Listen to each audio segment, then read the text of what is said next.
College. I'm Addy.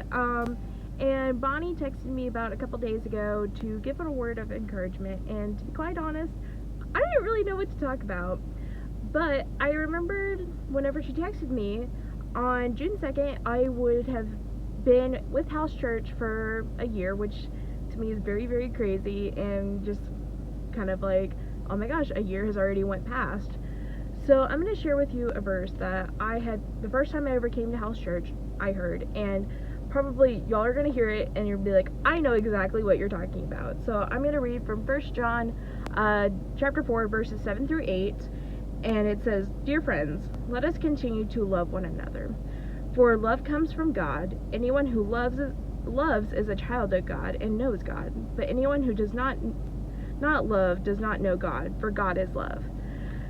And y'all may recognize that because that is the exact verses that Bonnie will talk about, will quote at the very end of her sermons.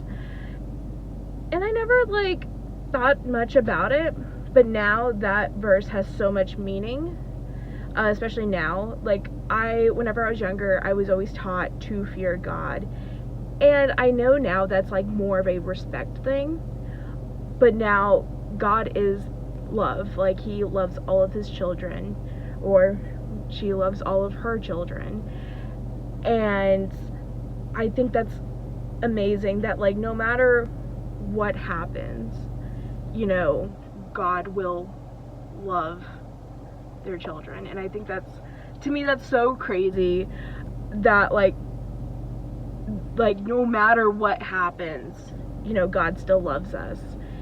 And that we need to love each other, for God is love. And I just always think about that.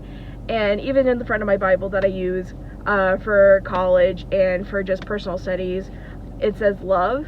And I kind of think, yes, God is love. This is what the whole basis of what we believe is, love.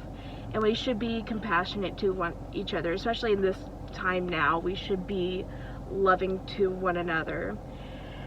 And I think it's so great that Bonnie does, say those verses every time she preaches a sermon, because it's just that little reminder of God is love and we should love one another. So, but yeah, no, that's all I have. I'm actually about to go back to work, but I did want to pop in and say I love y'all. I miss y'all. Please stay safe, wash your hands. Yeah, so love y'all. Consider me, oh Lord, consider